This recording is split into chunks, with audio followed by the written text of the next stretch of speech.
What's up, guys? How y'all doing today? Well, baby, if you are Janice Combs, it looks like the gig is up. You have been hit with a groundbreaking lawsuit from Kurt Burrows saying that you are part of Diddy's RICO organization. Now, why is that so important? Well, you guys, for a number of things. Let's not forget this is a Blackburn special. I go into it. I'm going to go in a different video. I'm going to go live and talk about it later. But let's talk about the fact that he is actually saying that Diddy and Kenneth Meiselas literally made him sign over his portion of Bad Boy Entertainment under duress, violence, used the yeah, it was deep. But why is that even deeper? You guys, we are now getting a glimpse, I think, via Tyrone Blackburn, as to who Diddy's co-conspirators will be. Janice Combs. Remember, Mace and Chopper said that Janice Combs is the one running his criminal empire? Okay, we got that. But don't forget Kenneth Meiselas. He is a powerhouse entertainment lawyer. Remember that weird story that came out in the middle of 2024 where they said Lady Gaga said she was going to quit unless they fired Diddy as a client? And everybody was like, ooh, but that's suspicious. That's weird. I didn't know Lady Gaga felt that strongly about anything.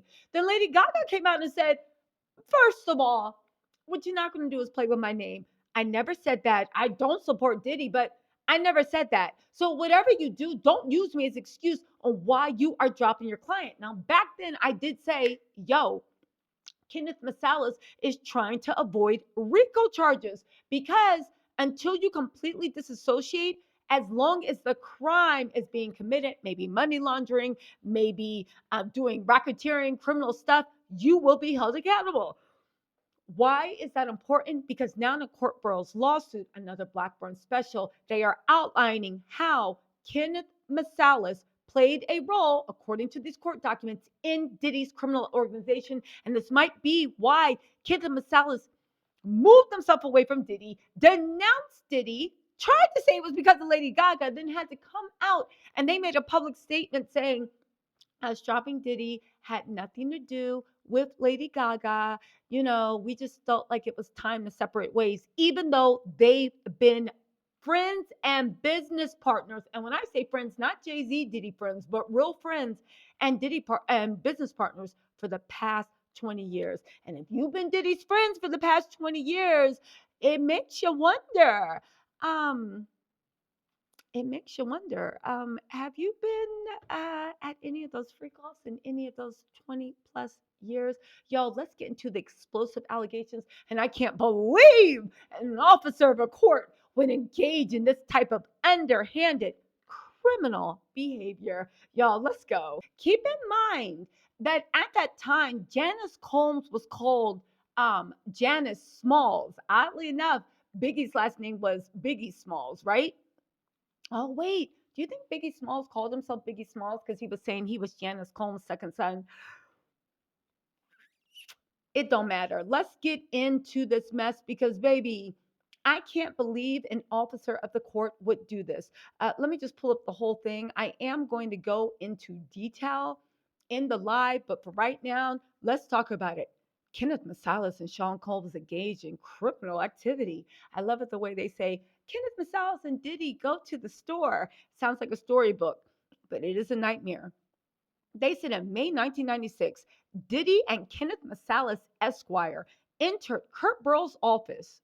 Diddy wielded a baseball bat and threatened Kurt Burrows with physical violence, demanding that he sign over his 25% ownership interest in and to Bad Boy Entertainment. Now, get this. Kurt, fearing for his life, with tears streaming down his face, clearly unable to resist under the circumstances, involuntarily signed the documents relinquishing his 25% ownership interest in and to Bad Boy Entertainment. Now, on this day, Janice Combs was absent from the office. Her absence was not normal, as it was customary for her to be in the office daily. Janice Combs sat down the hall from Kurt Burrows. Kurt Burrows and Janice Combs would have strategy sessions, attend meetings together with other label executives, and Kurt Burrows would provide her with the daily updates concerning artist travel, clearances, budgeting, etc. Although she was not physically present when Kenneth Meiselas and Sean Combs committed their crime, the Janice Combs later falsely denied knowledge of or involvement in the coercion and fraudulent involuntary transfer despite directly benefiting from the wrongful acts. Now, let me tell you something. She could have denied knowing, but if something is stolen and you make use of those stolen goods, like ignorance is not an excuse for not knowing the law. You're not allowed to have stolen goods, and you're not allowed to benefit financially from a company that was stolen. Get this. They said Kurt Burrell's ownership interest was transferred to Janice Combs, resulting in her 100% control of the label. Kenneth Meiselas and Sean Combs acted in concert with, they believe, Janice Combs to orchestrate the fraudulent and voluntary transfer of Kurt Burrell's ownership, interest, and concealed material facts to ensure that plaintiff remained unaware of the event of their conspiracy. But he just found out lately that she was actually lying. Y'all, this is actually really insane. Let's not forget that it's being alleged in this lawsuit, which I'll go over, that he witnessed Diddy. Basically, Janice Combs was the first Cassie. He hit her, slapped her, called her BIT, see you in next. He would go in on her. And it wasn't just like in close friends group, which is bad enough. It would be in business meetings. It would be anywhere. And the thing is, he said Janice Combs put up with it because she was being enriched by it. And she's still coming out here stumping for her baby boy. Now, again, I find this shocking with the whole Ben Meiselas angle and Kenneth Meiselas. Just to remind you who Kenny Meiselas is, he's a prominent entertainment attorney who has represented high profile clients, notably Sean Diddy Combs. He's been instrumental and managing Diddy's legal affairs throughout his career. However, recent developments indicate that there was a shift in their professional relationship. In June 2024, Grosvenor Shire Meiselas and Sachs, a Manhattan-based law firm where Kenny Meiselas is a partner, decided out the blue to several ties with Diddy, and then they blamed it on Lady Gaga. Their decision reportedly came after pressure from, this is what they said, other high profile clients, including Lady Gaga, who threatened to leave the firm if it continued to represent Diddy amongst his legal troubles. Lady Gaga came out later and said that is a lie. I don't agree with Diddy. However, I didn't say anything to him. If they're cutting ties with Diddy, it's because they want to. Ben Meiselas, Kenny's son, has also had professional interactions with Diddy.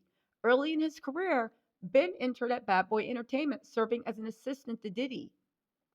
You think he got the baby oil special? I'm just saying. This experience provided him with valuable insights into the entertainment industry and leadership. Ben later gained recognition as the attorney representing Colin Kaepernick. In his lawsuit against the NFL. During the event honoring both Kenny and Ben Meiselas, Diddy expressed pride in Ben's accomplishments, highlighting his journey from intern to esteemed attorney. Regarding the Meiselas families, Meiselases, whatever, Meiselas, why did I just forget how to pronounce their names? Family's connections to Bad Boy Entertainment. Ben's internship under Diddy at Bad Boy provided him with early exposure to the music industry. This experience, combined with his father's long-standing representation of Diddy, underscores the family's professional but also personal ties. They vacation all the time together at each other's Hampton houses. Again, in summary, Kenny Meiselas has been a key legal representative for Sean Diddy Combs, but their professional relationship ended after the feds came in. You guys, oh, this is big. I believe Blackburn is basically sending clues to the where the prosecution is going to be pointing fingers in that enterprise letter. It looks like Janice Combs, if she doesn't snitch on Diddy, is going to be caught up as a co-conspirator, as well as Justin. I would say Christian, but Christian don't walk around but do nothing but chill with his girlfriend and try not to look lost. But all jokes aside, yo, there is something big coming down the road for Diddy, and just how Blackburn's Little Rod lawsuit was foreboding to the direction the feds were going. I think this lawsuit too, naming Janice and Kenny Meiselas as co-conspirators in the criminal RICO organization, I think they actually might be named. At the very least, it looks like Kenneth Meiselas might be worried his firm will be implicated because they severed a 20-year-long relationship with for nothing. according to them. Anyway, y'all, let me know what you think in the comments. I'm going to be going live with the legal papers. Let me know what you think in the comments. I'll talk to y'all later. Bye.